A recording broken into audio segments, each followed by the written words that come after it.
Hello, everyone, and welcome to your Patreon exclusive... Oh, wait, no.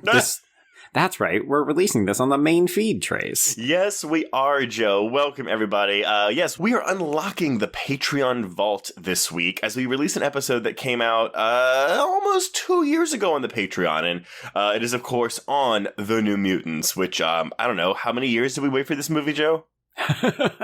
Yeah, it was a very, very long time. So, folks, if you listen to this episode, you will hear one of the lengthiest production histories Trace has ever done on the show, I think. Maybe? Oh my god, yeah. I mean, this was, again, y'all were all here for this, ideally. So, y'all know the story behind this movie, but we go all in on this thing. And, a movie that we thought was going to be absolute horseshit that we wound up thinking was okay. Yeah, a lot of folks ended up sleeping on this one, and you and I discovered, sure, it's definitely been tampered with, there's things that we would have liked to have seen done differently, but this young cast is actually really game. The special effects are totally fine, and folks, if you missed the agenda, this is queer fucking horror wrapped in a superhero shell. Yeah, it absolutely is, and, another reason that we do this, everyone, is to give all of you non-patrons a taste of what it's like to be a patron for just a day. Yeah, so what you'll end up hearing is the episode as it was released on Patreon. We do 5 episodes a month, sometimes 6 if we're feeling slightly masochistic. And there's a bunch of different tier levels. Trace usually lists them off at the end of episodes, but we know that sometimes people don't stick around for the outro. So yeah, you can find content like this. Sometimes they're a little bit shorter. Sometimes they're one-off weird little episodes that our listeners will ask us to cover. It's just a lot of variety and different kinds of topics. Yeah, and if you've never been to our Patreon page before, it's really simple. Again, as Joe said, I mention it at the end of every episode, but you can go to patreon.com/horrorqueers and you will be taken to a very pretty menu where you will see all of the tiers in our Patreon. And so, if you haven't been, that will of course be themed after Gale's hairstyles in the Scream film. So, you can choose the level you want to subscribe to. We've got a $1, $3, $5, $8, and $10 level. And at each tier, you get just a different thing, be it 1 minisode, 2 minisodes, 2 minisodes and a full-length episode, 2 minisodes and 2 full-length episodes, or all of that, plus our monthly audio commentary. So you get to pick and choose just, whichever one you want to pay for the month and listen to. So it's really exciting, and we put out some really good content, and so we want to make sure that everyone has a chance to listen to it. Yeah, and as we move through time, so, when folks were listening to the New Mutants episode back in the day, there was a lot less content. Nowadays, for like $10, you can get something like 185 hours of content. It's wild. We're creeping up to that 200-hour mark, and whoo boy, get your money's worth on that. There you go.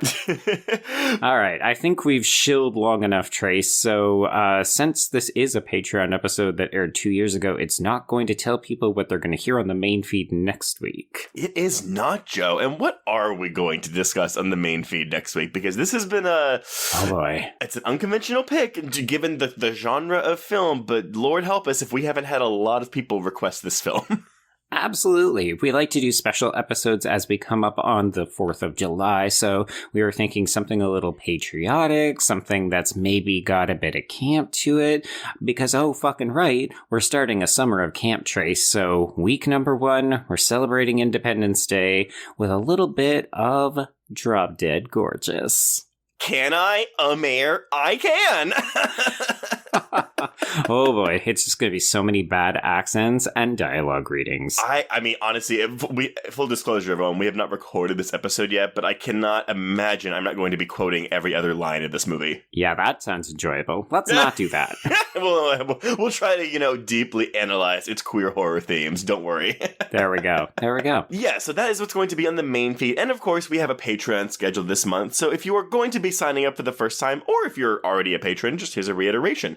So we will have episodes on our favorite horror movie posters, an audio commentary on Gremlins 2, The New Batch, and Jurassic World Dominion already out there. And then still to come, we will have episodes on Watcher, the Micah Monroe thriller, and The Black Phone. So go subscribe today and you'll get all that. And obviously the other 180 hours Joe already talked about. Yeah. So plenty of stuff, good stuff, fun stuff. And I guess without further ado, enjoy The New Mutants. Woo! Good morning, afternoon, or evening, and welcome to the Bloody Disgusting Network. The following show is just horrifying. Beware.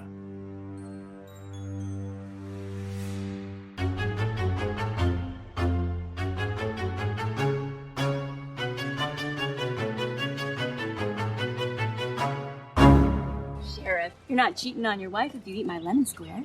Your lemon squares taste like ass.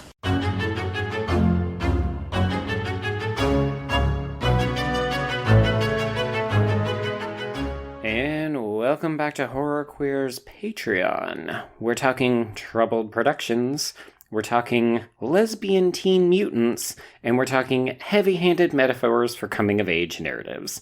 And I'm Joe.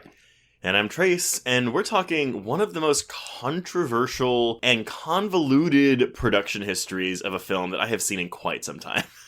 Bitch, way to piggyback off mine. I know, but it's fine. We're talking the New Mutants, everybody. I am flabbergasted by this, and I'm gonna get it off my chest right away. I think that this movie is, I'm gonna say fine, bordering on quite good.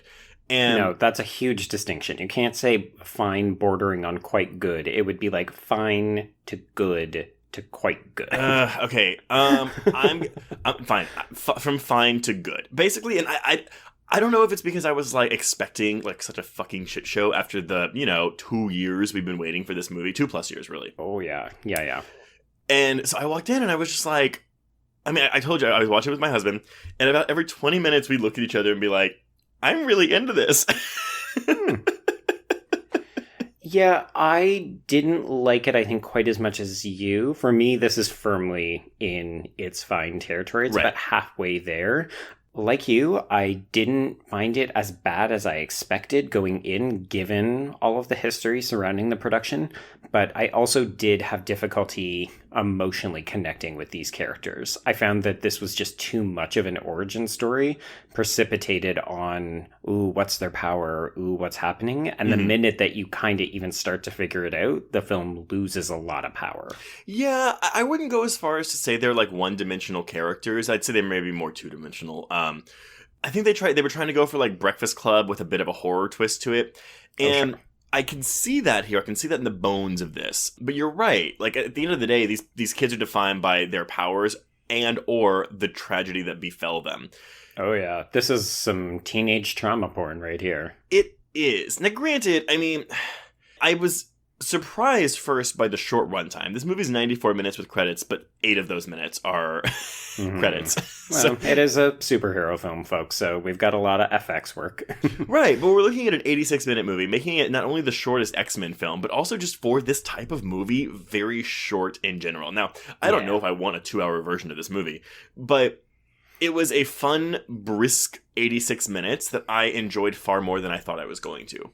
Right. Yeah, and I would agree with that, but I would also say that even I think 10 minutes more would have helped to flesh out some of this, because there's a little bit of whiplash happening in some of these scenes, and it almost feels like somebody at Fox looked at this at an initial cut and said, no, trim it up. No, get rid of that. Like, you can feel the editing snaking out parts of this that would have helped to make it feel a little more seamless. No, you're very right. But there's also, when we go through the production history in a minute, which... Oh, yeah. It's like, it's all there in the production history. Right. Like, what the fuck happened But there's here? a whole thing, though, even like once Disney got it, where there were rumors where Disney was like, oh, this movie's unmarketable. Like, it's not going to fit in this marketplace. And I'm looking at this like... What? Like, yeah. Like, I don't know what they were seeing that was so fucking terrifying to them. And maybe that's just Disney not knowing how to market adult content. See also shit like Love, Victor, where apparently it was so scandalous it had to be moved off of Disney Plus to Hulu. Well, that's what I was curious about too. And maybe and your thoughts on this as well. I wondered if maybe the queer content, because it was way more up front and center than I thought it was going to be. Like, I thought it was... Oh my God. I was like, oh, we're not even going to code it. It's like, she's just like out and proud lesbian. Like, the fact that she was a wolf was more scandalous than the fact that she was a lesbian. And like, of course, like her trauma comes from religion as well, which is, a bit on the nose, but it's there. But I do wonder if, Disney is like, oh, we have a superhero movie that is trying to be young YA, but also doing horror stuff and like I guess for the second half of the film, and then also has queer content. So I wonder if that was just like too many controversial things that Disney was like, we don't know what to do with this. The dark trifecta for Disney. They're like, wait, teens and horror and gay shit? Oh God, what are we gonna do with this? But and then you see people like I saw reviews that were like, "Oh, it's the worst X-Men movie ever made," and I'm like, how can you say that when Dark Phoenix exists and when fucking Apocalypse exists and when The Last Stand exists and Wolverine Origins exists? Oh my God, like, right? Come on, people, you need to see more X-Men movies. And you know what? Actually, before we start to get a little too crazy with this, maybe we should introduce this by talking a little bit about our relationship with the X-Men, because this is new territory for horror queers. We haven't talked about superhero films very often. Right. And we don't get to talk about comics very much. Well, Age Before Beauty, Joe. Okay. Well, thank you so much. Because I'm both aged and beauty, so I'll take both. I'm beauteous. Beauteous, yes. Wait, did you say booty or beauty? Oh my God, I'm hysterical. Let's see. Relationship with the X-Men. I quite like it. I have seen all of the films. Like all of the films. Even those bad ones. I've seen them. What about the comics and the cartoon? Yeah, so I didn't read a lot of older X-Men, but I got into the Next Generation, which was a kind of ill-fated spin-off that lasted for a little bit in, I want to say, the mid to late 90s. And it's funny because it has a lot of the same flavor as this, where the teens are a little bit punk. They're not quite X-Men caliber level, like they're really coming into their powers, but they're very hormonal, maybe even a little horny. And it's them learning how to balance their powers with the responsibility that comes with it. But it's, teenage runaways, people from abused backgrounds. So very much in keeping with this. And I do find that suits the X-Men model. Like, if you look at the X-Men as a metaphor for people who are different, and a lot of people see the X-Men as a very queer property in general, I do think that the New Mutants is actually adhering very closely to the historical legacy of these characters. Yeah, I mean, I agree with that. I mean, I think especially when you take those first two films that Bryan Singer directed, I mean, you have a queer director, of course, we're back on Bryan Singer territory. All the fucking time. But there's that scene in the second movie when Iceman, Sean Ashmore, has to come out to his parents as a mutant. And I think had it not come after, Buffy season 2, when it's like, have you tried not being a Slayer? Because love that line. But there's literally a line in X-Men 2 where it's like, have you tried not being a mutant? P.S. Did you know that Iceman's little brother who rats him out is also the kid who gets squashed by a pane of glass in Final Destination 2? I did, but only because you pointed it out. Damn it! My connection with the X-Men, so I've never read the comics. I have no connection to the comics whatsoever. I think you would like them, to be honest. I'm sure that I would. It's just honestly, when I was a kid, I mean, growing up in the 90s, I was very much a Saturday morning cartoon kid. I wasn't reading comics. Not because I had anything against them, but just because I was like, comics are for the eyes. I watch it on TV. I mean, I can never, I wasn't surrounded by people who read comics. I never thought once in my life to be like, hey, Mom, can we go to the comic book store? Oh, yeah. So it was just never part of my life. I actually didn't love the original 90s cartoon. I was more of a Spider-Man kid. How dare you? I know. I think if I watched them now, I would like them now. So the cartoon I got into was X-Men Evolution, which I think started right after the first movie came out, or maybe even the second movie, to be honest. Okay. It was a kids WB cartoon. Right. It was still dark, but it probably wasn't quite as dark as how that early 90s cartoon got. That one actually is surprisingly candy-coated, but yeah, they weren't shy about doing some bad things. So the look was always bubblegum and kind of neon, but the content could be darker. Gotcha. So I've seen almost every single one of the films in theaters. I definitely saw 1 and 2 in theaters. 3 I saw because I was working in a theater when it came out. Right. I saw First Class. I saw Days of Future Past. Oh, you know what? A lot of those X-Men movies, I didn't see Origins or The Wolverine or Logan in theaters. But I didn't see Apocalypse in theaters because I heard it was bad. And I did go see Dark Phoenix because I was like, well, I'm going to get a bottle of wine and go see this shit.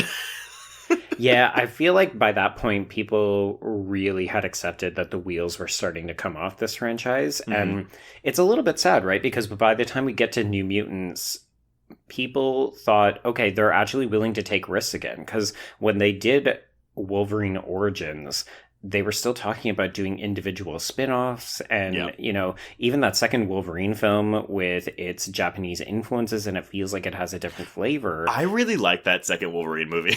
I do too. And then Logan is even better. Yeah, 100%. It takes the Western and inverts it. And that shows that there is a flexibility in the genre, particularly when it comes to X-Men films, like that you wish that they would play around with it a little bit more. So when we get to something like New Mutants, where it's a horror version of this, I definitely thought, okay, this could revitalize the franchise. Like, they wanted this to be a new trilogy. Yes. And I do think it could have worked. But I think I have... Do I have it? No, I didn't. I had the thing where it said, like, what the plot of each film, of each of the two sequels is going to be, but I didn't... Yeah, one was going to be an alien invasion, and one of them was... and then the third one was going to have more of a magic-centric storyline, which is the Anya Taylor-Joy character. But that being said, I do want to point out, so I have no connection to the New Mutants whatsoever. So this is my first exposure to them. I did go in and look because I know people complained about the changes to the characters, not even the plot per se, but the characters themselves, and I can go through like kind of a crash course of that before we go maybe after the production history. Sure. But I don't know, like watching this on its own, it felt very small scale. I almost wonder if like because this was going to have ties in with Apocalypse, like it was going to take place right after the Apocalypse film, but then that film kind of tanked. Right. And I wonder if it's actually, for me at least, it's better that it is so small scale, that it doesn't seem to have grander aspirations outside of the references to the Essex Corporation and Mr. Sinister, which I also have to look up because I'm not familiar with that. Right, yeah. When that pops up in the film, it's kind of like, oh shit, we're supposed to remember who that is, right? Well, I don't know, but that's not even mentioned in any of the other films. It's a comic book thing because they were setting it up for the sequels, right? So that those things like do feel like sequel teases, and I mean they're pretty glaring and obvious, but it's not something as egregious as like say, what's that thing flying under the water at the end of X2? Oh my god, ugh. Dude, the wait between X-Men 2 and 3 was like the longest wait of my life. I was so upset when Jean Grey died and I didn't know the Dark Phoenix stuff. Yeah, which is hilarious because that just kind of proves that you did not read the X-Men comics because it's 100% the most iconic run in the franchise's history. I mean, I know that now, and now films have fucked it up twice. So honestly, okay, so I have actually read Sidebar. I've read that, and it's a really good run. It's impossible to put to film. It involves alien worlds. Yeah. It would be a hard sell. Well, actually, no. I think even with Dark Phoenix, there was going to be more space stuff, but then they got cold feet. Well, because of Captain Marvel, they didn't want it to be compared negatively to Captain Marvel.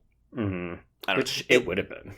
So, okay, why don't we just let's start with this timeline? And I'm not gonna lie, I have 2 pages of this, and yeah, we're not overselling it when we say that this is a troubled production. It's not like, oh, it had a bumpy road. It's like, this is cursed level bad. It's a troubled post-production. I mean, I think Josh Boone has gone on record to say that the film, the shooting itself was stressful for him. Mm-hmm. And I know that Fox wanted him to tone down the horror elements because he was going into it saying, no, this is going to be a horror movie. And yeah. I know for us, like, a lot of people were like, oh, it's going to be rated R. And so when it was finally PG-13, people were really pissed. Of course. I think post-Logan and Deadpool, like, there was a possibility for that, but it was clear that was never, like, this doesn't feel like Black Christmas 2019, where it's, like, shot for R and cut down. Like, this was clearly shot for PG-13.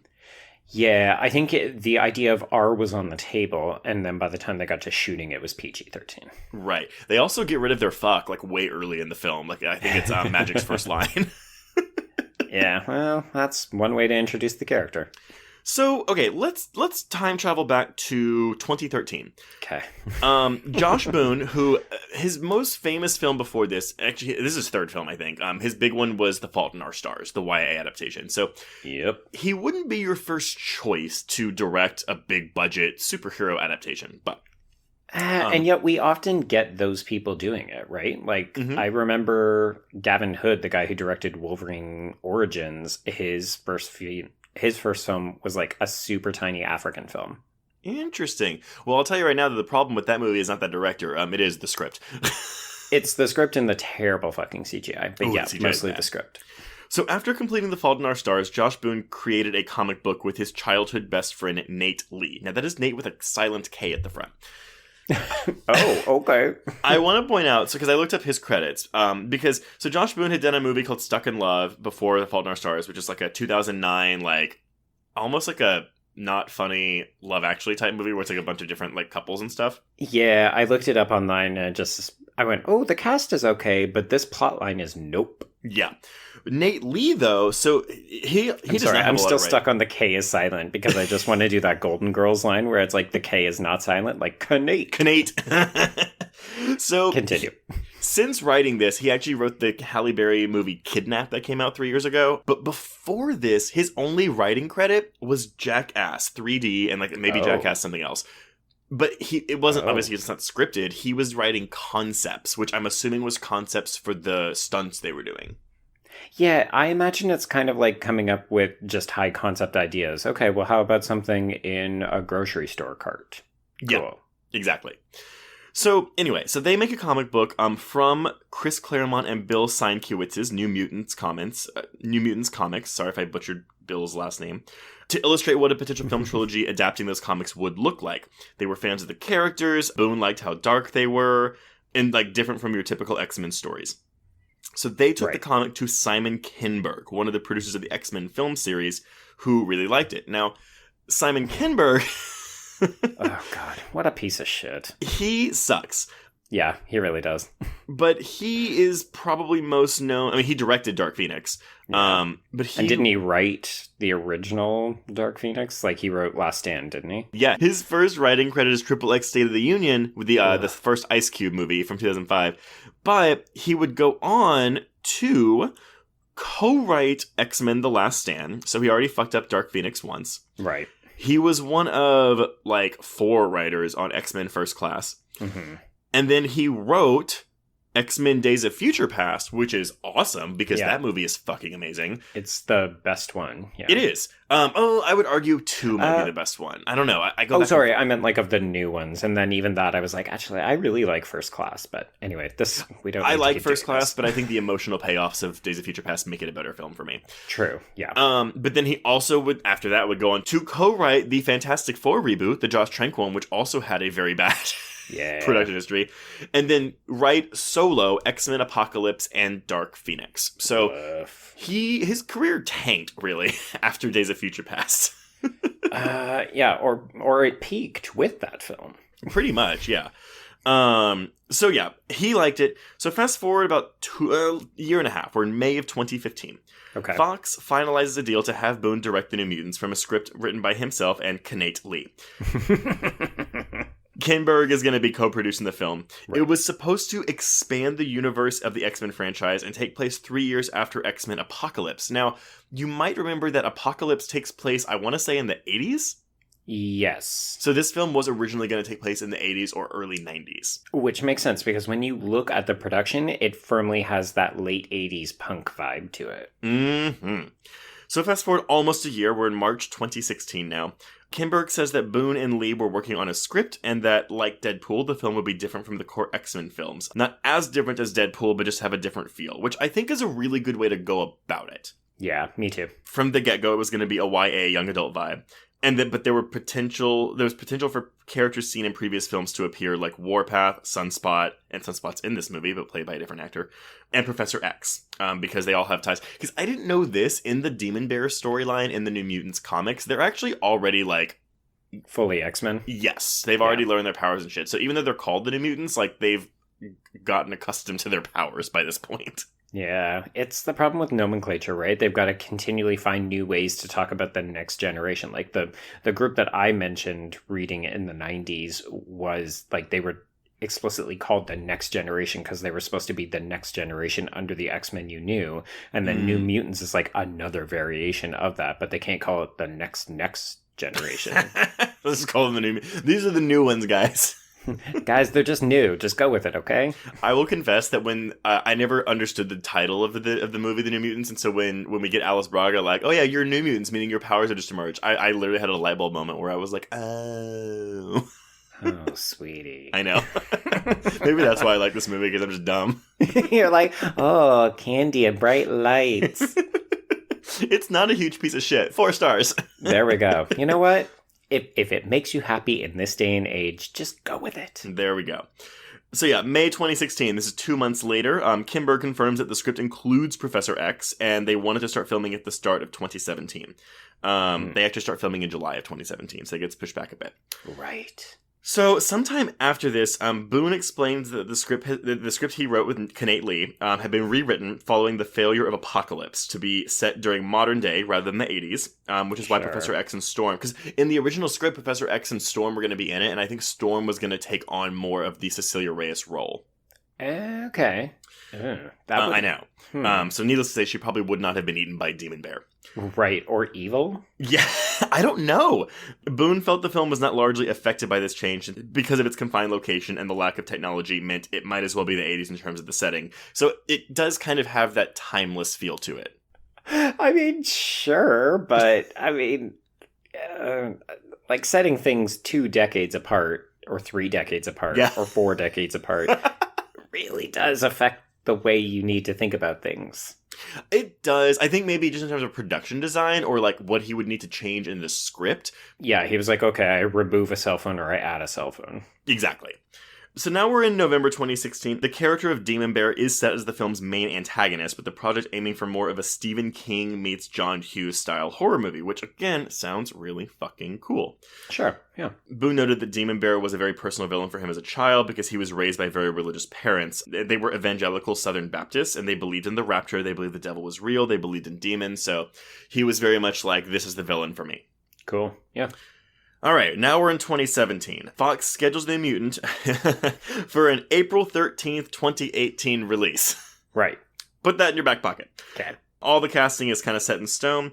The only thing is that McAvoy, because they had Professor X being in the film, McAvoy is no longer slated to appear in the film. And unfortunately, for the next good bit, Ken Berg, who is a co-producer in this film, is not really present because he is dealing with making Dark Phoenix during all this. Right, so he green lights it and then goes off to make his own movie and then comes back and is presumably unhappy. Sure. And then May of 2017, like, Boone is like, hey, no, we're making a full-fledged horror movie set in the X-Men universe.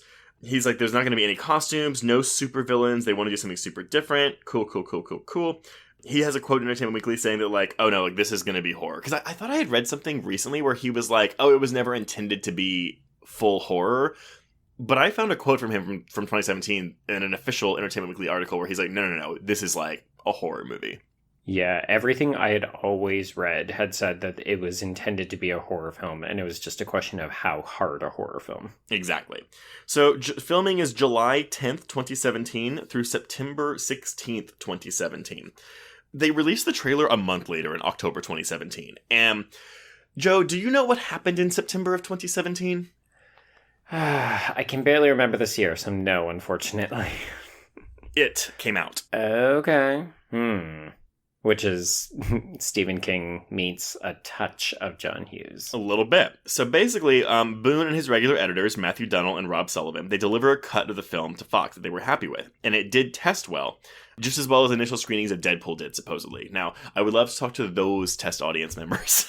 This is why you can't trust test audiences, folks. Yes. 3 days of additional photography were planned to complete the quote-unquote YA movie that Boone, Lee, and Fox had agreed to make. However, after It came out, which was September 5th, 2017, so It comes out like 2 weeks before they finish filming The New Mutants. Right. The studio cut the first trailer for the film to focus on the scary elements, which again are mostly in this back half of the film. It was a success, and Fox decided to make the film more like Boone's original vision rather than completing the version they had been making during production. So it's like, Fox was like, before filming and during filming, like, oh no, don't make it too scary. But then It comes out and they're like, holy fuck, it made like $100+ million opening weekend. We can do this. And so then Fox is like, okay, never mind. Oh man, it's like just a classic case of Hollywood learning the wrong lesson. Like, oh, we've got dollar signs in our eyes. We're okay with changing things now. It's like, it's not about the creative enterprise or even the fact of like, how are we going to market this? It's something else that's not really related and succeeded for completely different reasons. Like, It succeeded because it's a Stephen King book with a huge fan base. Yeah. Not because it's horror YA. Yeah, it's really weird. I mean, and you could even say, because this is all after Deadpool came out, but that's also like a super meta, funny, and a risk. That movie wasn't out a guaranteed success. That was a risk Fox took. Yeah. And then Logan itself too, but that's more of like, kind of a drama / action movie. And I think Fox was just really scared by the horror stuff, which... Yeah. Folks, we are no stranger to that in the genre, are we? Oh my god, it's got a drop of blood in it. What are we going to do with this movie? Mm-hmm. So, okay, we're still in the April 13th, 2018 release date, but come January 2018, they push it back to February 22nd, 2019, because they wanted to avoid Deadpool 2's May 18th release date, because... I guess if New Mutants came out in April 2018, it would still be in theaters when Deadpool 2 came out in May 2018. Mm-hmm. So they were like, we don't want 2 superhero movies in the theater at the same time. Right. Which is funny, though, because Fox wouldn't have been owned by Disney at this point, so it wouldn't have been the same kind of corporate clash that... Like, you would never get that now because Disney as the parent company would be like, no, children, you're not releasing these identical films that will cannibalize each other's audiences. But it's surprising that they did then. Yeah, so, but here's our release schedule here. So we've got Deadpool 2 in May of 2018. Dark Phoenix is still slated for November 2018. Mm-hmm. And the New Mutants is now February 2019. Okay. Like, that's crazy. I mean, we're seeing films get moved almost a year in advance because of COVID now, but that was a film where it was like, we just don't want it to be around Deadpool 2, and then we've got this other movie in November, but there's no other times until the following February. Craziness. Like, yeah, they didn't want to make it a summer thing, which I'm just like, why are you? I know, like, dudes, August is right there. Mm-hmm. Like, that's when you drop this. That's why, again, some of these reasons, I mean, again, like, this is all like what I'm pulling from research / Wikipedia, but it's like, I'm waiting one day in like 10 years for like a tell-all book to come out. Yeah, I want that, and I also want that Fantastic Four movie. Oh, 100%. There's dirt here, people. So again, these dates are all set in January 2018. Flash forward 2 months to March 2018. Fox moves Dark Phoenix from November to February 2019. Oh my god. So the New Mutants then gets pushed from February 2019 to August 2019. There we go. Just a year too late. And then they wanted to do reshoots for it. The reshoots, though, were believed to be more extensive than previously considered, with the studio now wanting at least half of the film to be reshot. Wow. In addition to changing the tone of the film from YA with horror to horror with YA, they were reportedly adjusting the antagonist subplot in the film because the New Mutants was originally going to feature the Essex Corporation in like a higher, I guess, more of a screen presence. Right. Because it was teased in the post-credit scene of X-Men Apocalypse. And what that scene was, men in black suits visit the Weapon X facility to retrieve an X-ray and a blood sample from Weapon X on behalf of the Essex Corporation. There were rumors that Mr. Sinister was actually cast and was going to be in the film, and it was going to be John Hamm. Kinberg later said, no, that was never going to happen. So again, it's all hearsay at this point. Oh my god. Okay. Because they were going to put Sinister in the Gambit film, which was eventually canceled. Oh my god. Remember the Gambit film? Again, would watch. I mean, this is this is messy for a studio, right? Like, Fox should be ashamed of themselves. I was going to say, this is one of the reasons why Fox probably got gobbled up by Disney, because they were being run by a bunch of Looney Tunes with their heads getting chopped off. Yeah. So again, this is March 2018. The reshoots can never be scheduled because of everyone's busy schedule. I mean, again, Maisie Williams is on Game of Thrones. Anya Taylor-Joy's blowing up. Yeah. The one guy has Stranger Things. Like, it's... That other guy has maybe something. Well, he's actually going to be, we're talking about Sunspot, the Brazilian guy. He's actually going to be in The Stand, but that's not filming yet. Well, yeah, but only because it's the same creator. Yeah, exactly. Which I did not know before doing this research. Me neither. I mean, you see that. Anyway, we'll get there. Yeah. Okay, so now basically it's like halted for a year because Fox is going through the Disney deal. Right. So from March 2018 to March 2019, it is just like in limbo. Like, they're going to do reshoots. Nothing is happening. Boone hasn't seen touch the film in this year. So this is like a year of just dead weight. Yeah. March 2019, Disney acquires Fox. Reshoots had not taken place. And now apparently there were no plans for reshoots because the kids had aged too much by then. I mean, yeah. So... May of that year, May 2019, Disney pushes the film's August 2nd release date back to April 3rd, 2020. This would become what would have been the film's official release date had the pandemic not happened. Yeah, it actually, I think, would have come out on time. Yes. On time, in quotation marks, for that one. I mean, that's the thing. This film is filmed in 2017. It's supposed to come out in April 2018. We don't see it until August of 2020, which is insane. Yeah. Reshoots apparently are still scheduled, but Kim Berg's like, yeah, the reshoots took so long to schedule because the creative team was still deciding what to reshoot, and then they couldn't get the cast together. So it's like... We know we want reshoots, but we don't know what we're going to reshoot. We're like exploring our options. Also, we can't get any of these kids back. It's insane. I mean, I think Maisie Williams even came out at some point and was like, I don't know what the fuck's going on with that movie. I mean, can you imagine just getting asked about this movie for 3 years? As an actor, you would have no fucking idea. Mm-hmm. So now we're going to go past the summer of 2019, which was just a year ago. Makes me sad. August 2019, Disney was said to be unimpressed with the New Mutants, believing it had quote-unquote limited box office potential. At the end of the month, this was reported to be Disney's impression of the original cut of the film. So the one that Boone submitted back in October of 2017. Right. Further work had been completed on the film since Disney acquired it to align the film with Boone's original vision, and test screenings with these changes had been positive. And I know that they were finally completing the special effects, because that's the thing. They hadn't finished the special effects when the merger stuff started, and so Boone couldn't touch the film to even do those. Mm-hmm. Okay, so now we're back into this year. This is COVID, March 2020. A month before the film's supposed release date. Boone says the film is complete. He explained the work on the film had halted when Disney's acquisition of Fox had begun, and no reshoots ever took place. Mm-hmm. At that time, around 75% of the film had been edited, while much of the film's visual effects were also not finished. However, by the time the acquisition was completed the previous March, 2019, Boone had moved on and was about to begin work on The Stand, which is about to come out. Yeah. Before he started production on that series, Disney asked Boone if he would return to finish the film. So he and his editors, Rundell and Sullivan, were committed to working on The Stand at that point, because he, of course, you'll see a lot of people working on The Stand also worked on the New Mutants. Right. He's got a crew, and he brings them onto his new projects, but it also means you can't dedicate time because you're prepping the new one to go back to the old one. Yep. So they couldn't finish editing it. So Boone brought in editor Andrew Buckland to help finish the film. So now we're looking at 3 different editors. The work required to finish the film when Boone returned involved completing the visual effects and editing alongside co-writer Kenneth Lee, which took several months.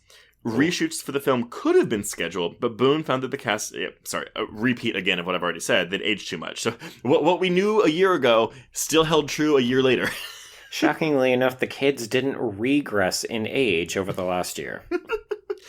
And then finally, May 2020... because they pull it from the schedule, by the way, because obviously the pandemic happens. Yeah. May 2020, they're like, fuck it, we're going to release it on August 28th of this year. And Boone does officially say that the cut being released in theaters is his intended version of the film. So, really, they could have released this fucker, 2 years ago. Yep. But the problem was it wasn't finished because of that damn merger. So had they given him time to finish editing and doing the visual effects of the film, they could have really released this on time. But all this stuff just fucked it up. Yeah, and I would also argue that one of the other things that ends up contributing to this is that there's a mythology, right? We just spent 25 minutes going through this troubled production history. The problem is you just have to mention reshoots and people start to flip out and think that the film is bad. So then every time it gets delayed, every time it gets postponed, every time there's a new trailer or teaser, people are like, wait, that thing.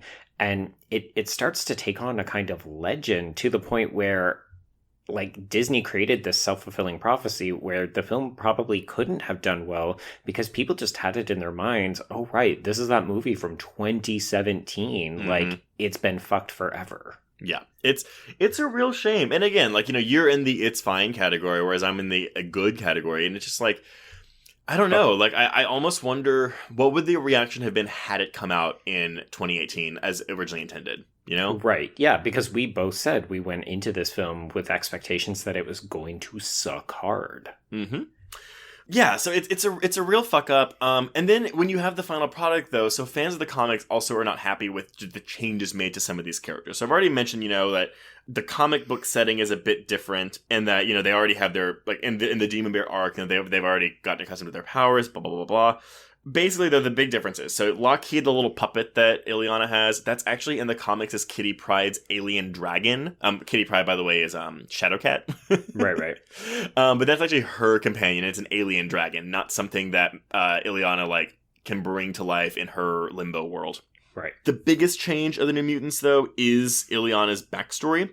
In the comics, she's Colossus's sister, which makes sense given the accent. Right, the Russian. Yes. When she was 6, she was kidnapped and whisked away to the realm of Limbo, where she remained for 7 years. And so, basically, in the X-Men world, she returns only seconds later, but for her, it was 7 years, so she's 13. Oh my god, X-Men loves to do that kind of shit. See also Bishop. Yes. So she was called the Queen of Limbo, and she was skilled in black magic, which is why her name is Magic with a K. However, in the movie, they give her an abuse backstory where she's abused by older men who take advantage of her power, so she creates Limbo. Yeah. And it's her happy place. Which, I don't know. Which I think actually works in the film if you don't know that she has some other backstory. Well, that's the thing. That, again, I didn't read any of this before watching the movie. So watching this movie, I'm like, yeah, I buy this. Mm-hmm. I don't know if it maybe it's like, okay, because I mean, it's sexual abuse, right? Like that's where we're going with 100%. This. Yeah. And so it's kind of like one of those things where it's like, why do you take away this backstory that works and then make it like you said earlier, kind of trauma porn? Now, granted, we don't see the abuse, but it's obviously implied. Yeah. I mean, I think the reason is that they wanted to suggest that all of these children have in some way been broken. Like they are all coming to this school as victims of trauma, and their trauma is what makes them suitable candidates for Essex to try to groom into killers. Yeah. Sam, who is the Stranger Things guy, right. His backstory, again, is more trauma. He killed his dad and a bunch of people in a mine. That is very different from the comic book, where Sam actually starts working in the mines after his father has already died. When his powers manifest, it's then when he and a coworker are trapped in the cave-in, his ability actually saves them, allowing them to escape. Ooh, okay. So they turn him into a de facto murderer in the movie when that is not what happens in the book. And I did see some people that took a big issue with that. Yeah, because that is the other thing. All of these kids killed someone. Yes. Well, and so Bobby, which I actually liked Bobby's backstory. If had this been an R-rated movie, I fully expected that we would get a flashback to him burning his girlfriend alive. Charcoal girlfriend? Yeah. But his powers are different. His body does turn black when he begins to draw power from the sun, but he doesn't burn people in the comics. Instead, his drawing power comes from the sun's rays, and it gives him super strength and eventually flight. But it doesn't burn people up. His powers in the movie are closer to someone named Magma, with the heat and flame being used as a weapon instead of an energy source. And Magma actually was one of the New Mutants that wasn't included in this film. I wonder if it was just kind of well, for what we're trying to do, those two characters are too similar, so we're just going to do one and use the powers of the other. Exactly. And I'm saving him and Miss Cecilia Reyes for last, because there's another thing that I want to talk about with them. First of all, Cecilia is a surgeon who appears in a lot of the comic books, and she can't do force fields. The difference is, though, she's not a villain. She doesn't work for Essex Corp. She's actually a reluctant X-Men, where she's she just wants to live a normal life, but she ends up just kind of sucked into their ordeals a lot. And she's kind of ugh, this sucks, but fine, here's my force field. Take me off of your speed dial every time you need someone to come in and help you. Mm-hmm. Now, with Bobby and Cecilia, we're going to go with Roberto.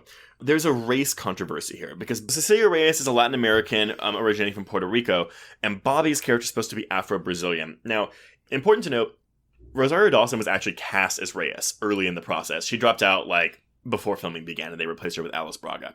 Can you imagine? We would have gotten Nurse Rosario. Nurse Rosario. I don't know why she dropped out. It's for unknown reasons, but I know because she was doing the nurse role on all those Marvel shows, maybe she was I'm done. She was I'm sick and tired of sticking needles in people. Fuck. Yeah, so they cast a lighter-skinned woman as her. I don't think that controversy was as big as was the one for Bobby. So yeah. Henry Zaga, who plays Bobby, he is Brazilian in real life, but he portrays a character, Sunspot, who's supposed to be Afro-Brazilian. Mm-hmm. So is it still called whitewashing if it's someone who's not white, but it's a lighter-skinned person? It's colorism. Colorism, okay. Boone did issue a statement on this. This is shit. Boone needed a fucking PR person because this statement is garbage. It's really bad. So he says, my goal was to cast a real Brazilian, and I saw 300 black, brown, lighter-skinned people. I saw every shade of the sun. It was the same case with Blue Hunt, who plays Danny in the movie, and she's an indigenous person. Then he goes, my goal was to find the best actor who, because they've done so little work was at least the closest to kind of what I saw in my head for the character. Maybe if Henry didn't exist, I would have found somebody who was darker skinned, who exemplified what I needed. But it was never about the color of their skin for me. And that's the issue, right? Because it should also be about the color of their skin. It's representation. Yeah, because if folks don't know, Afro-Brazilian typically means, like, and particularly with this character, means dark-skinned. Like, when you look at examples of this character on the page, he is dark black. Yeah. And, like, I'm sorry, but Zaga can pass for white. Like, you could very easily look at him and not know that he was Brazilian. So for folks to see a very dark-skinned character to be played by an incredibly light-skinned person, and then have the director be on the record as saying, you know, it's not even like, oh, I cast the person who was like best suited for the role. He's saying, oh, like, I've got all these black friends and I could only find this light-skinned actor to do it. Well, and that's just the thing. like, Jesus Christ, buddy. And his first statement is, my goal was to cast a real Brazilian. Okay, but you also should have been casting a real Afro-Brazilian. Like, that should have been the casting call, right? Yeah, and it's kind of funny because, like, they cast Anna Taylor-Joy as a Russian. She's clearly not Russian.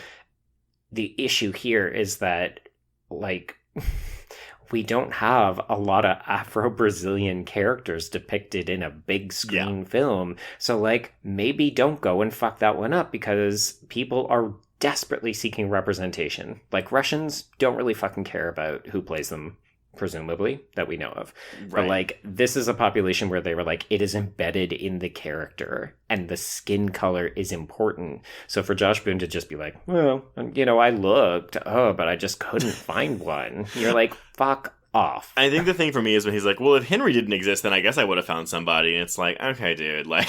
Yeah, we get it. You want to fuck him, let's move on. Dude, and he's a very attractive person, and I totally get that.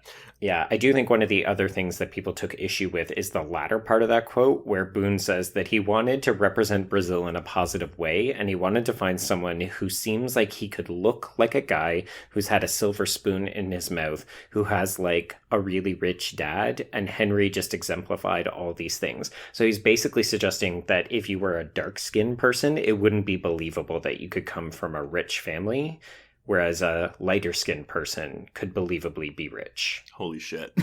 I didn't have that part of the quote. Yeah. Not good. Oh my god. Ugh, that's... I mean, it's... Because I'll even tie this into the next thing with Ileana and her racism. Because it's a thing where it's, okay, he may not have known, but the thing is, when people tell you, you should acknowledge it and react to it, and not just kind of, like, double down on your stance of defending it, you know? Yeah, like, maybe don't double down on ignorance. That's just not a good policy. Right. Like, I can get it. You know, he made a mistake. He didn't know what he was doing. And that is a problem in and of itself. But, you know, if he can just say, oops, my bad. Yeah, like, I really fucked up. Just say that. Yeah. Yes, exactly.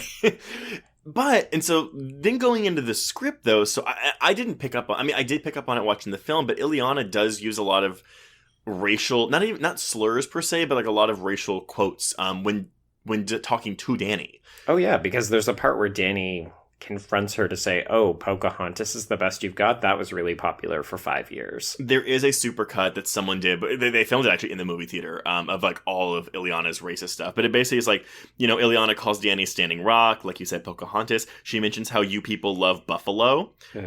Yeah. But the one that got me in, because I mean, again, like I did hear those, and I'm like, okay, but it's kind of like, I don't know. I mean, I'll tie it in like the Harley Quinn show where there's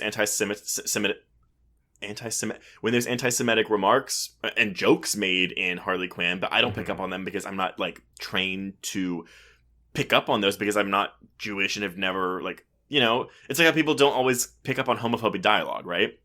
Yeah, like, you need to be cued to it, and then you'll start to hear it in places, and you'll realize, oh, wow, this is more pervasive than I realized. But oftentimes, if we're not the ones identifying, we need someone to activate us in that first instance. Right. But the other thing with this, and I did not pick up on this at all, but when she asks Danny to show her where Daddy touched her, like, using the Lockheed puppet, it makes fun of sexual trauma that is very common among Indigenous women. Yeah. And so that also is another thing where it's just like, I don't know, like... Yeah, it's tone deaf, and part of the issue is that they're trying... Like, they very clearly categorize Ileana as the asshole or the bitch of the group. So you can watch the film and say, okay, well, that's in keeping with her character. Like, she probably is a racist Russian character.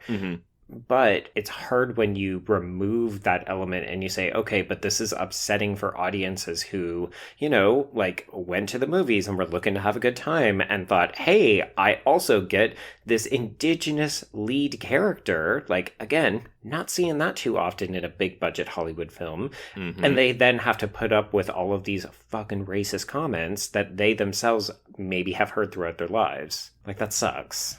It does. And also it's like, you know, okay, well, we're going to have this character be bullied by a white woman and then also become her friend later. Yeah, like at the drop of a hat. And granted, Ileana is, I mean, again, from what I can have read about her character in the comics, she is very standoffish and whatever, but she was never racist. Like, you can have her be a bully and be kind of mean without dipping into the racial stuff. Yeah, like, okay, how can we prove that this character is a bitch? Let's just make her a racist. What a great transition. It's shorthand. And again, though, that is from Boone and Lee's script. So, I mean, that's on them for writing that. Yeah. So there's trouble characterizations in here.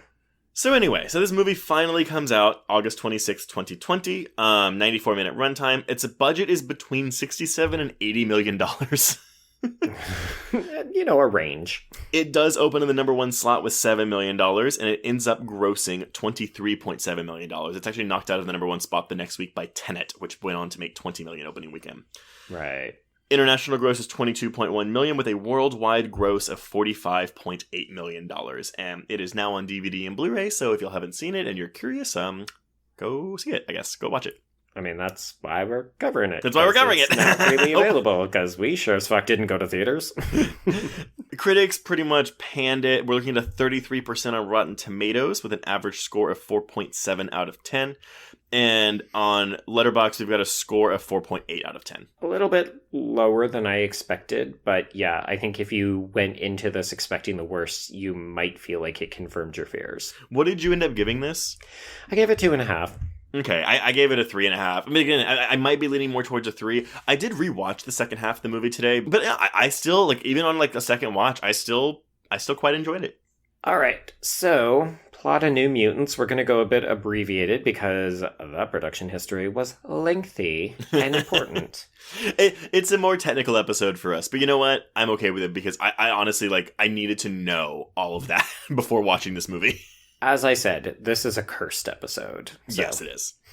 Okay, so we open with an exciting kind of action sequence where Danny, who is played by Blue Hunt, and her father, Adam Beach, who you would not know this, but Adam Beach is a super esteemed, very famous and recognizable Canadian actor. I was waiting for you to say Canadian. Yeah, he's like if you need an indigenous character of a certain age, he is the guy you go to. Interesting. Yeah. Very famous from a Nicolas Cage film as well. Okay. Okay, so Danny and her father end up escaping from their reservation because it is on fire and seemingly under attack. He is then killed in the woods, and she is hunted to the point where she collapses unconscious. Fun little cut to for her doing that, and then we wake up and she's in the institution? Yeah, I think so. So she is greeted by Dr. Reyes, as we said, Alice Braga, and Braga's performance is interesting to me because she plays everything very close to the vest. You know, I feel like she's supposed to be like this kind of emotionless character. I do think that her about-face turn at the end is a bit, like, I wanted more. Like, I know you wanted her to be bigger? Well, I mean, I know she's just following orders. Like, she's doing, like, the Ash robot thing from Alien, but she's not a robot. Right. And so, like, okay, like, cool, she's gonna, like, euthanize Danny later. But, like, when they finally face her down, it's like she's almost a completely different character where she's, like, mustache twirling. Yeah, and that was some of the stuff where I did wonder. I mean, I know Boone has said that this is what he shot of the film he envisioned, but it does feel like there are scenes missing where the Reyes that we see in the beginning part of the film doesn't feel like the Reyes at the end, and I think that there are scenes missing where she either grapples with the implications or she I would have liked a resists. grappling. I would have liked the grappling scene, because when she gets the euthanasia order, she like halts for a second and then goes, all right, puts in her coat. I guess we'll just do this then. Yeah. It's fast. It's speedy. Yeah. So basically she is told, hey, you're a mutant, something happened, you're the only survivor, let's go meet the rest of the kids. So they go to group therapy, we're introduced to everybody. Initially, I do think one of my issues with the film in particular is that we just keep getting reintroduced to the kids in different contexts. So like this initial version, everybody's almost presented from their country of origin. So it's like, here's Ileana, she's Russian. Here's Bobby, he's Brazilian. Here's Kentucky Sam, and here's Scottish Rain.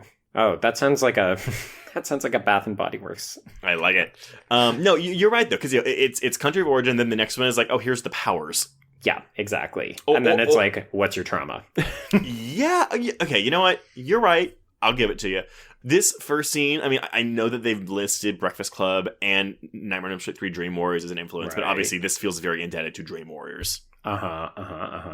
Even down to some of the styling, I did mention it feels like a late 80s film, and you can see that John Hughes, but also, like, oh, which one of you has had dreams about a man with finger knives? So right off the bat, we get clarity that Rain is some kind of shapeshifter. We see it from her POV, and we learn that this is the story of her first time. And I thought that was an important phrase to note, because it suggests both a sexual maturity that we come to associate with mutants, but also, for me, because her story is so ingrained and entangled with religion and homosexuality, I was like, oh, okay, so this is like her coming out story as well. What I do like too, because Rain is not a lesbian or queer in the novel, in the comic, so I actually do applaud Boone and Lee for like just being like, no, we're gonna put this in here. Yeah, he definitely said that it was part of the reason that he, like you mentioned, that he was attracted to the Demon Bear storyline, and he said that his religious upbringing also influenced this piece, where he was very interested in exploring religion and basically how it fucks you up. And this is also how he ended up luring Maisie Williams to this role. I mean, look, you're an actor, you're an up-and-coming actor. Like, again, some of these kids are more famous than others, but you're not gonna, like, say no to this deal. No matter You don't think so? I don't think so. You don't think it's risky to play a teenage lesbian who shapeshifts into a wolf? In, like, a major studio blockbuster that's based off of a really popular comic book. Yeah, right.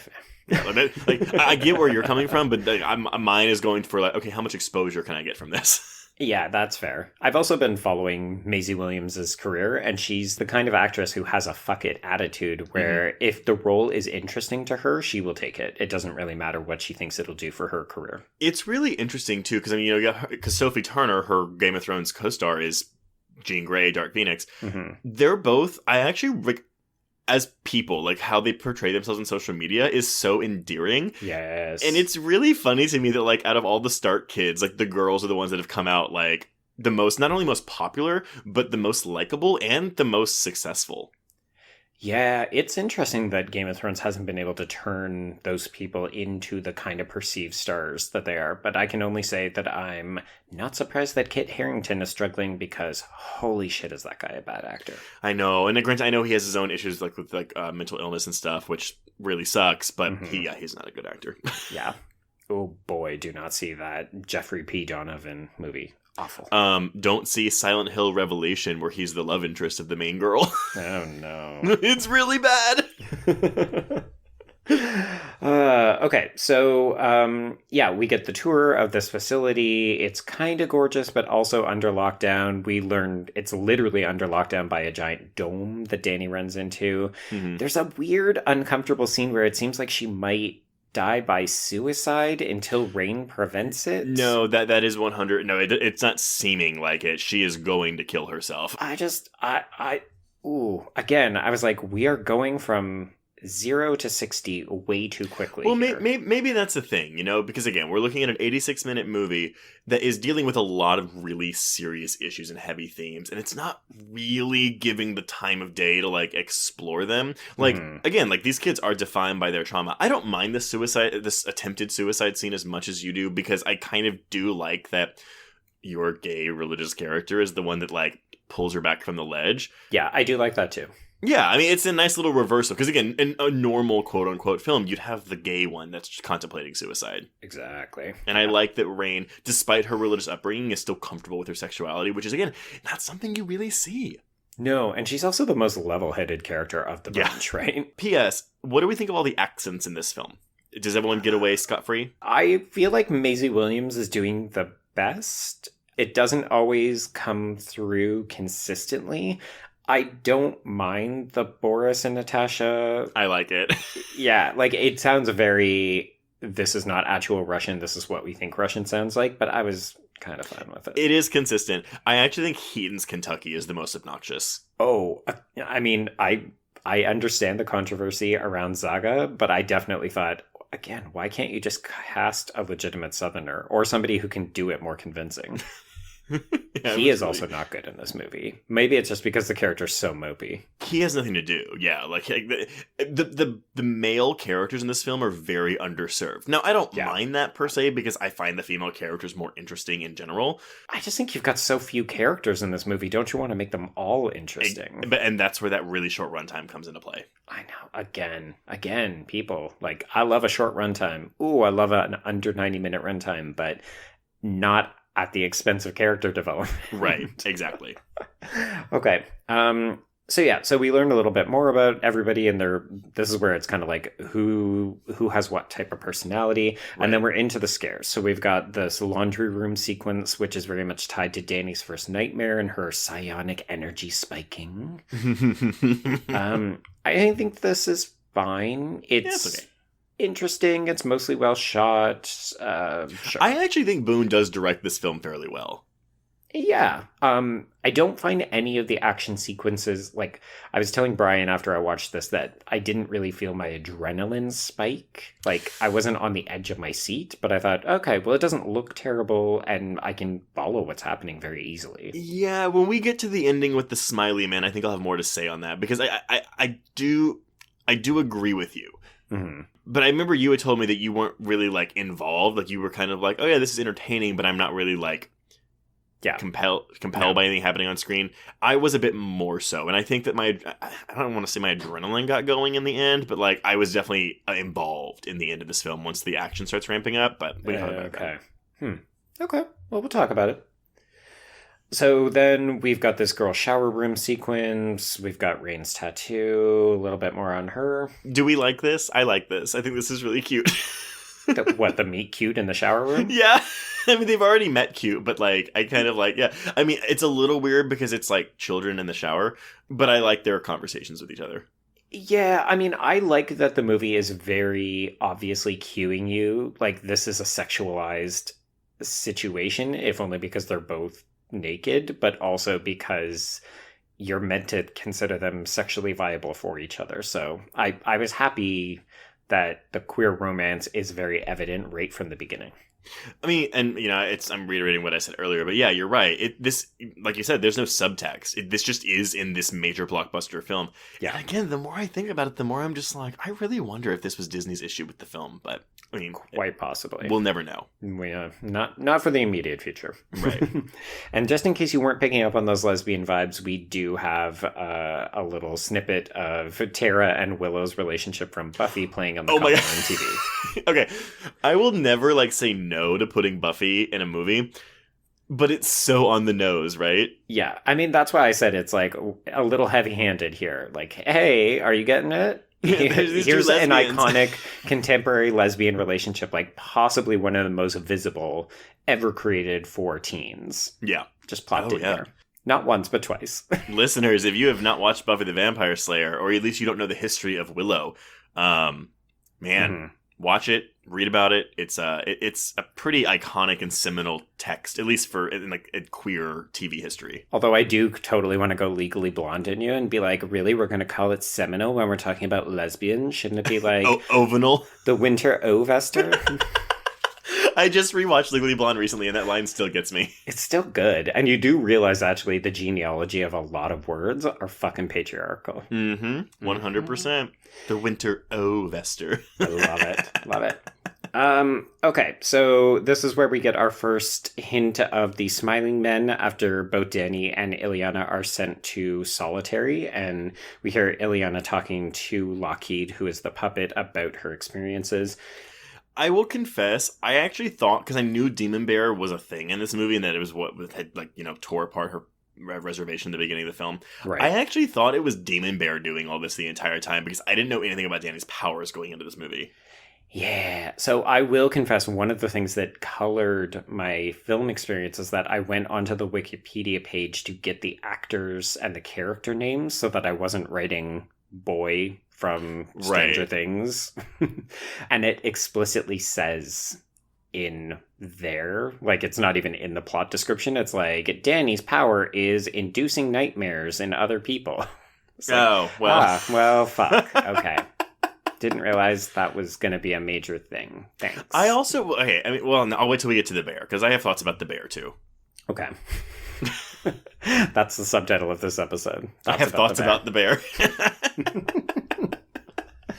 Okay, so we continue to see that Dr. Braze is monitoring this. Every time Danny goes to sleep, we're seeing that her psionic activity is spiking. The people on the computer that are mysterious still are very interested. They want more tests. They want more samples. They want her to be monitored. Cool. Yeah.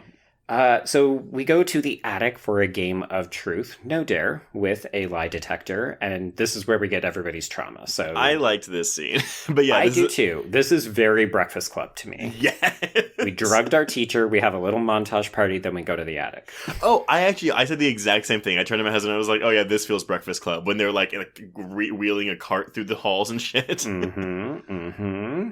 And it's fun, right? Yeah. I actually almost would have liked a little bit more joy in these parts. Right. Like, they're brief, so you have to savor them. Yeah, and I mean, it's also because Ileana is just like, no, meh. Yeah, like, stop having fun. I want to tell you about the 18 men I killed. Yeah, that.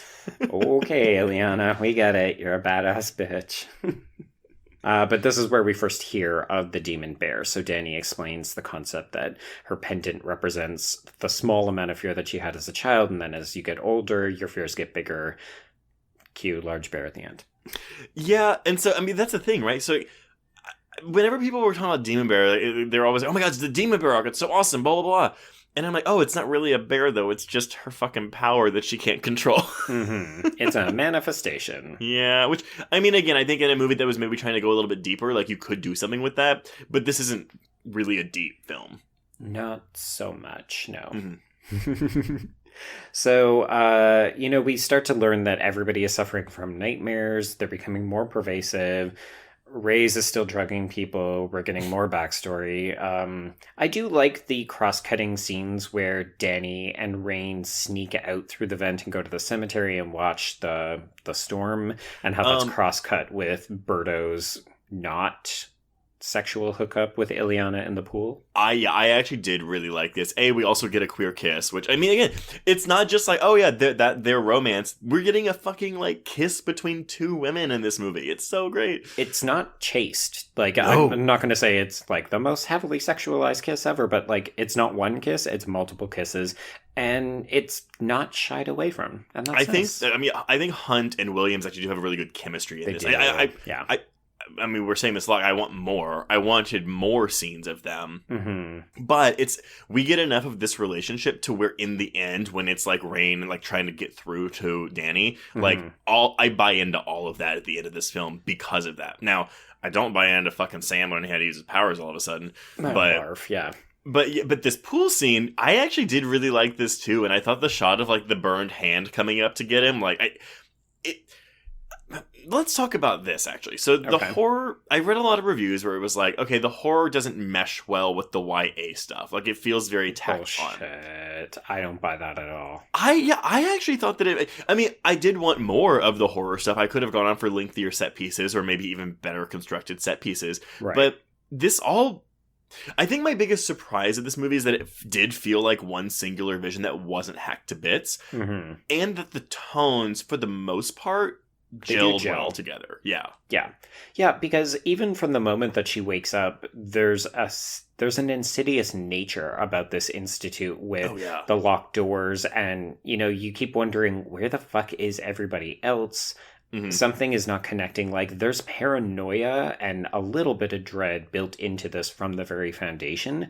And, I mean, that to me sounds like people who need to watch more YA horror or like maybe read more YA horror, because I 100% think that this is doing what it needs to do and it doesn't feel tonally different to me. But that's kind of the thing though, right? Like, I mean, no offense to most horror fans, but a lot of horror fans are going to stick their nose up at YA, right?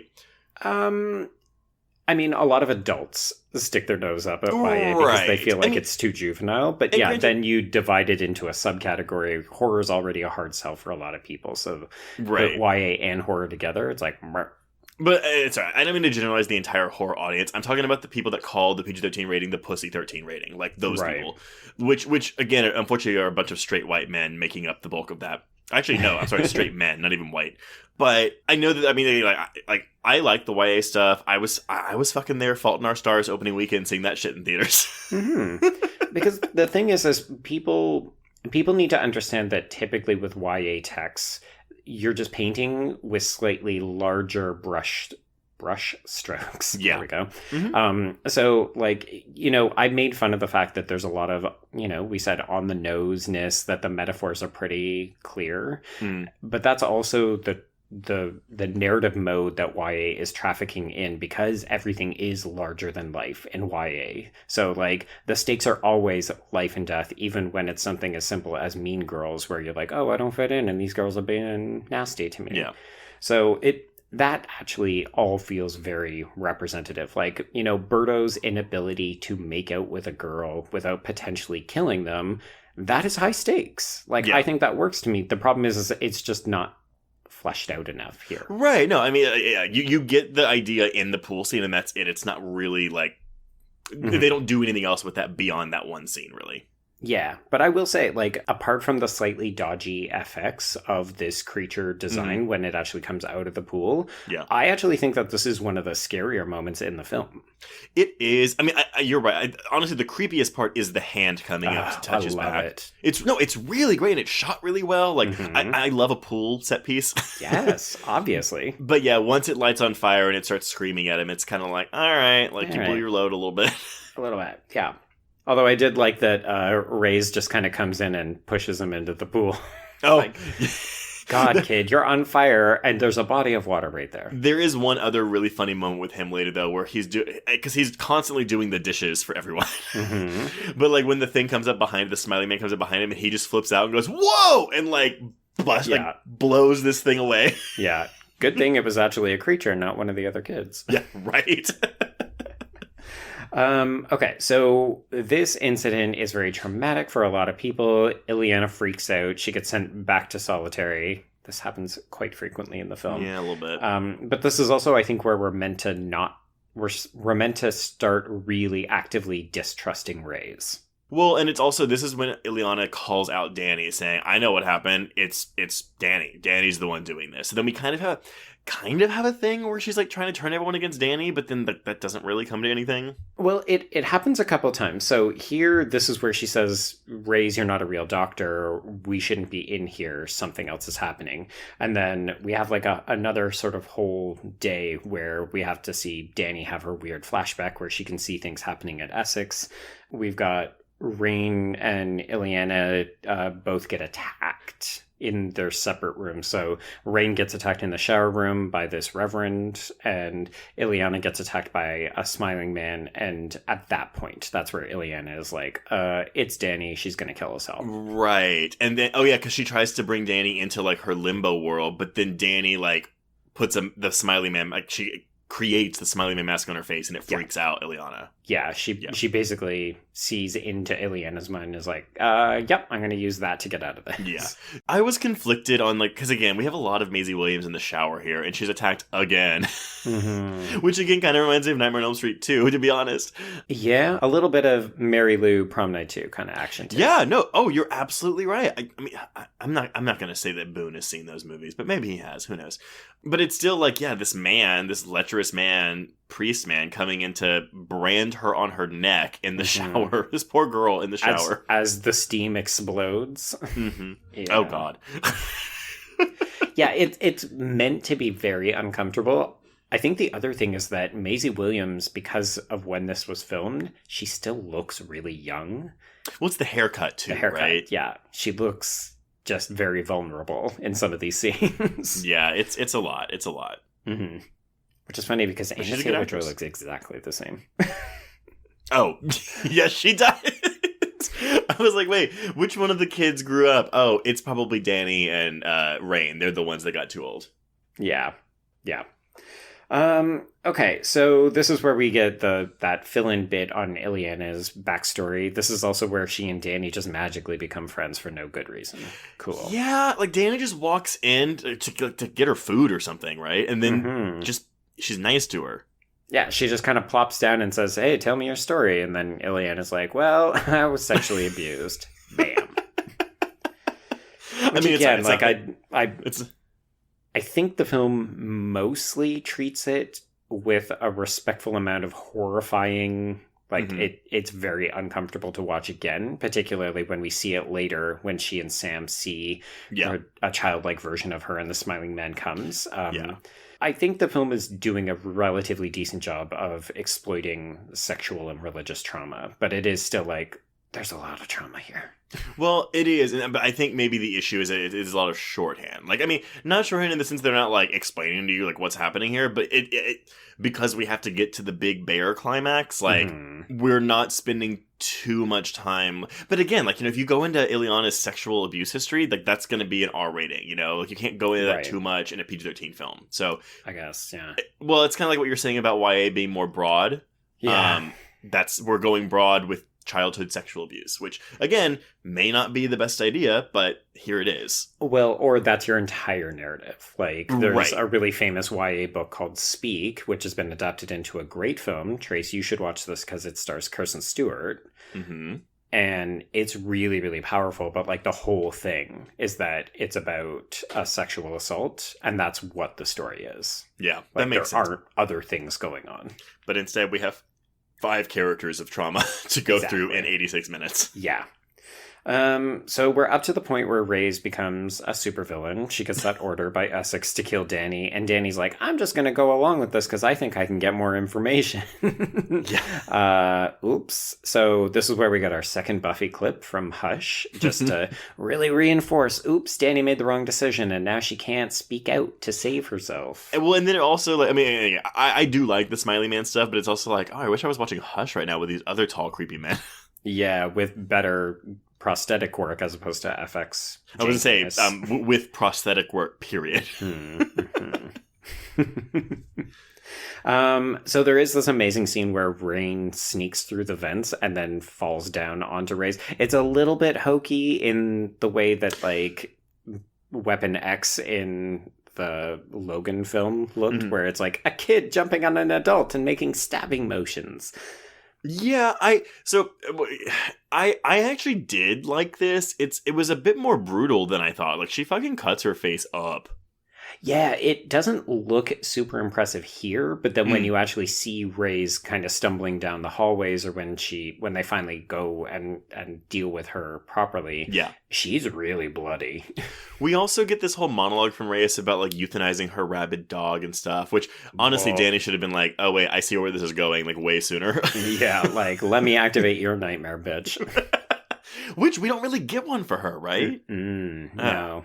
And it almost made me question whether Danny's immature power was only able to activate children's. Maybe. Oh, that's actually, I mean, the movie doesn't tell us that, but no, absolutely not. I'll buy into that reading. Cool. Okay. Yeah, so Reyes is fucked. Reyes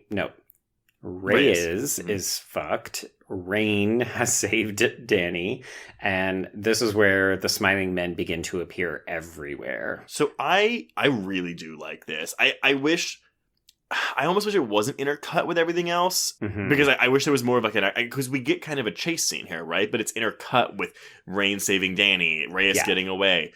And it worked better when we had the Birdo scene in the pool intercut with Danny and Rain in the cemetery. Here it feels like, no, I want to see both of these, but like, you're losing power by cutting across. Yeah, or even have like longer segments before you cut, you know?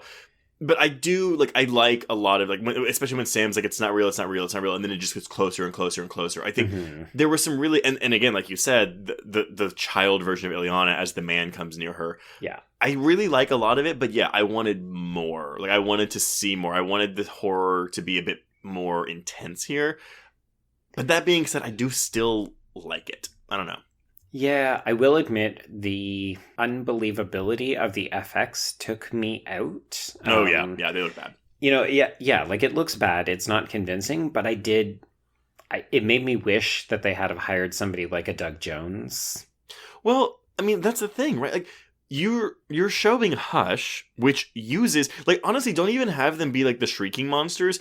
Just make them have this really creepy grin on their face when they take the mask off. Yeah, because the mask itself is actually more unsettling than when they just become random CGI creatures with sharp teeth. The mask, it's like the strangers, but then the sharp teeth, it's like Slender Man or something. Oh God. Funny fact though, Marilyn Manson does their voices. Really? Yeah. Oh, okay. That's unexpected. I mean, very on point. Yeah, for sure. So we just get like a bunch of scenes where the kids, fight them off and then they end up reconnecting. They realize that if they're going to get out of this, they need to break the bubble, which means killing Reyes because she's obviously the one controlling the dome. I liked this standoff as she like slowly smothers all of them.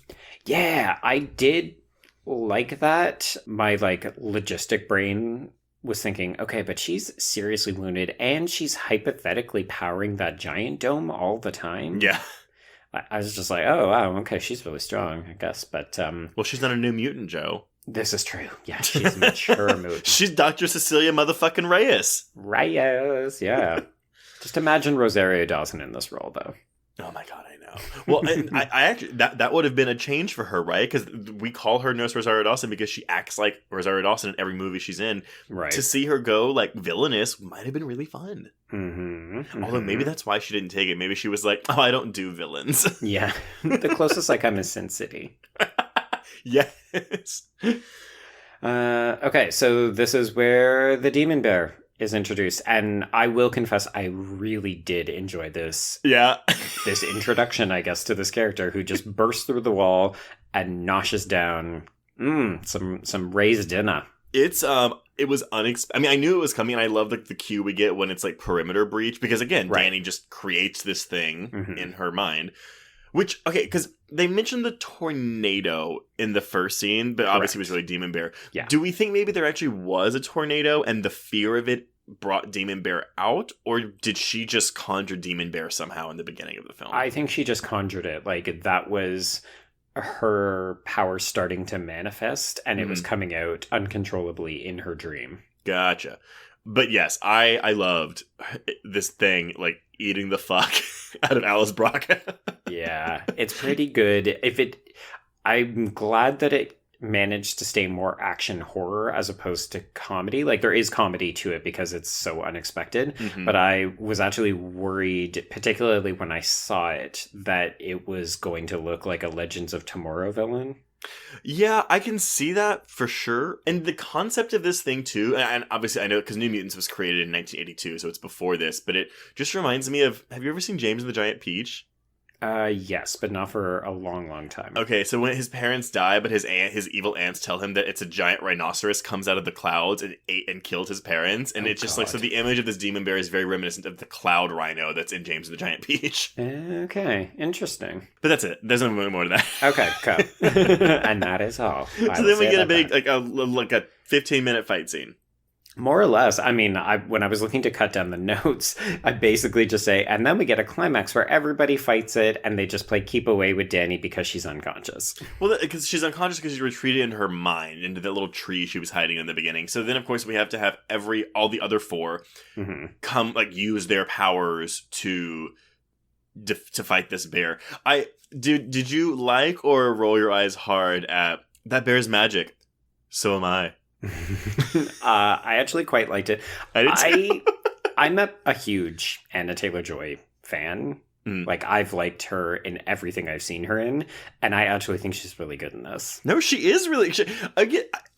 her and Maisie Williams, and honestly Blue Hunt. We haven't talked too much about Blue Hunt, but because she's the protagonist of the film. Yeah, but I would argue that she's not boring, except when the film has to make her weak, which is unfortunate. But it's what the role is. Right, exactly. And I think there is a whole thing because Magic does kill Demon Bear in the comic. She slices it in half with her sword, right? Which would have been really cool to see. Mm-hmm. Demon Bear actually does incapacitate Dani, like breaks her bones and spine and shit. Oh gosh, okay, yeah. So, yeah, the impact of the fight sequence here, I would have liked a little bit more high stakes. I actually thought that they were going to kill at least one of the kids. And then it seems like nobody gets more than a couple of scratches. Yeah. I mean, because Magic does the most, and then she's kicked out, so then, Cannonball flings himself into it once, and he's done. Oh my god. Useless. Absolutely useless.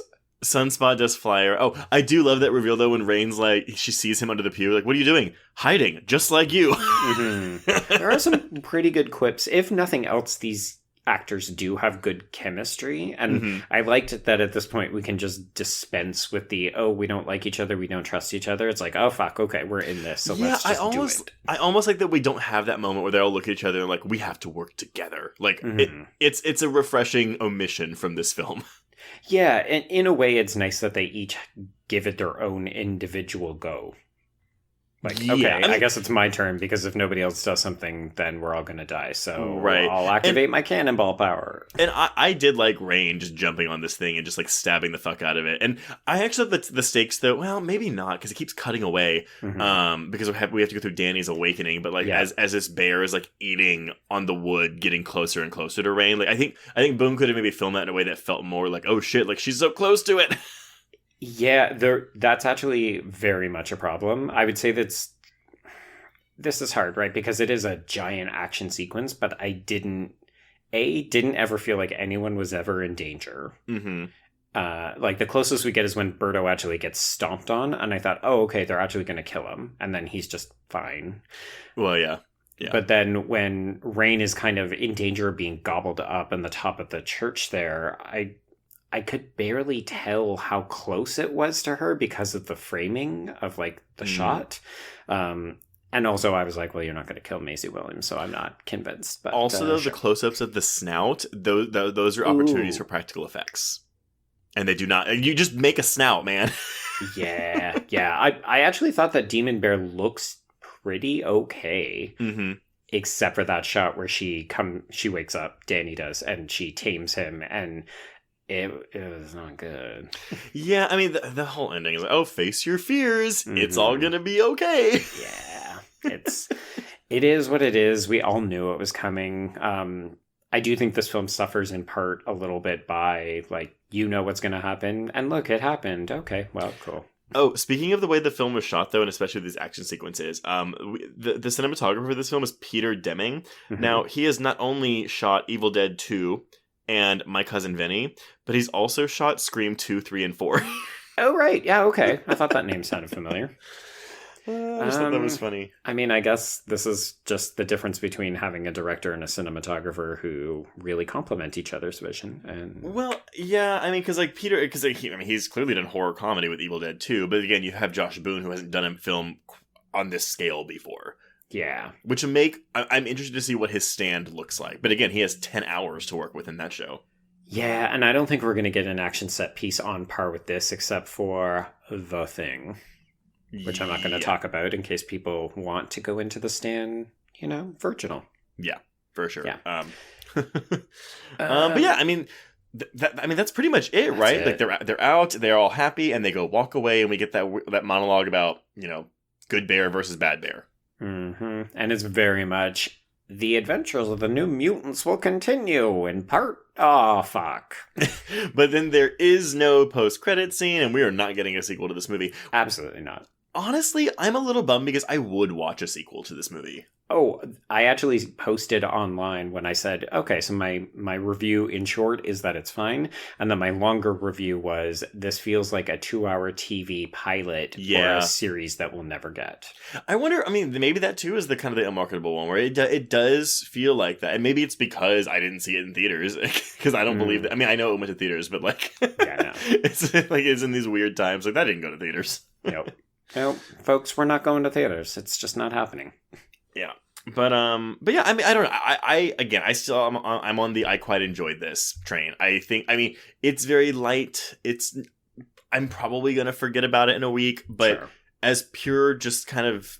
It's escapist. It's a pleasant diversion. Yeah, I'm going to say that, which maybe doesn't deserve the 3.5 stars that I gave it. Maybe it's more of a 3, but I'm going to be generous and give it that 3.5. Dude, you do not have to rationalize or justify your scores. If you wanted to give it a 3.5 because you liked it, then that's great. We'll see. I don't know. I definitely don't. Yeah. I definitely don't think that it deserves like ones or anything. Like, this is not a terribly made film. It's not poorly acted. You could quibble with some of the script decisions, maybe some of the dialogue, maybe some of the FX. Well, a lot of the FX. Yeah. But overall, yeah, I'm kind of with you, just a little less enthused, if only because I got a little frustrated that it felt like we just had to keep getting introduced to these characters in different capacities. I was like, we get it. It's kind of interesting, though, right? Like, we're kind of on the same as our Craft Legacy episode, where it's like we both like it, but like I like the Craft Legacy a little bit less than you did, and then we flip for this one. Right. And they were both better than we initially anticipated. I know. We're in a really good place right now. Or maybe our tolerance of things that bring us a modicum of joy in these troubled times is just like, yes, you know what? I enjoyed this for the 85 to 95 minutes. Give me more of this. Absolutely. It's not high art. It's just popcorn entertainment. And I was about to call it dumb fun earlier, but I don't even think this movie's dumb. No, I don't think so. Yeah. It's doing what it's aiming to do mostly well. Right. Yeah. Okay. Well, I think that's going to wrap up the New Mutants. Listeners, let us know what you thought of it. Well, thank you all for sticking this month out with us. And I guess, fuck it. We'll cross out the New Mutants finally. Yes. And cross out HorrorQueer's Patreon.